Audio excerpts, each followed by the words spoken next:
Well, we are in April, 2nd April now. Getting a little bit of snow today here in Northwood, so what I'm doing today is just tying up some jigs, keeping up with stuff on the website going out. So one of my favorite jigs that I use as a fishing guide, and personally for myself, clients, everybody, is my 1/32 ounce Pan Fish Jigs. I offer them in quite a few different colors. I think I've got 11 different colors. Um, These are ones that I'm actually working on right now. Try to grab one. This is the pink purple that I make. This one's one of my favorite too.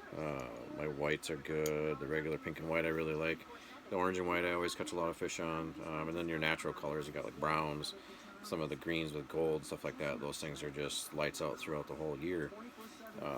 These jigs, I mean, you're going to catch everything on them. Panfish for sure. They're great bluegills and crappie jigs.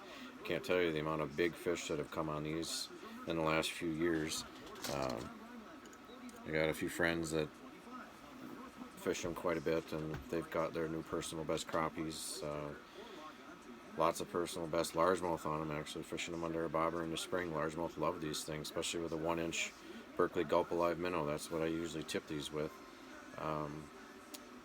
I don't think I've ever put live bait on them, so I've caught trout on them in the streams, just floating them down through the currents. Caught all kinds of browns that way, brook trout on them. Anyways, they just simply catch fish. Great little jig, and I'm going to tie one up quick. So I kind of learned tying all on my own. I never really was taught by anybody how to do this, but fairly quick at it. If I just went through it, I can tie one in, I don't know, maybe from start to finish in maybe a minute or so. But first off, these 1/32 ounce, they've got some tinsel that I run out the butt end. So I just got to get my thread started. I do my own little knot instead of doing the whip loop like a lot of guys do. And I'm just going to cut that. And I'm going to add a little bit of backing. And then go to the tinsel.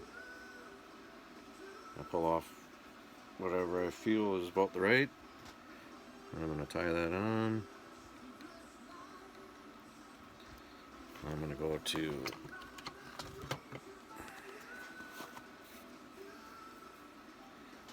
little bit of backing here.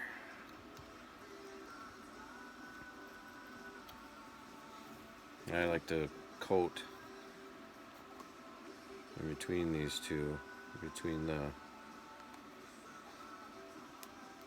tinsel and the chenille here. The reason I do that coating in between is it's going to hold the butt end of the chenille tight and ensure that it doesn't come off on you when you're fishing. Then I'm just wrapping that. When you come to the front, wrap a couple of times to hold that chenille down. And I'm trimming these off so they're all the same length, and then just wrapping that chenille front, and I tie my knot. Done. So there's the jig. You can see it's all tied and finished up, but now I still take that. The stuff that I'm using, by the way, is loon head. This has been pretty good stuff. Loon Outdoors Hard Head Clear actually is the name of it, but it stays strong. I've had these jigs, you know, if a pike doesn't cut you off, I've had one of these jigs on, I'm not kidding you, with caught over 150, 160 fish on one of these jigs. The paint is usually gone by then, there's nothing you can do about that, but they're still catching. So there it is, nice simple little jig. I showed you how I tie them up. The fact that I clear coat them, I put a little bit of extra time into making sure that the chenille is not going to come off on you, and everything's kind of glued in and coated on the outside edge. So there you go. If you want to check them out at violentstrikelures.com. It's the 1/32 ounce panfish jigs. Thanks, guys.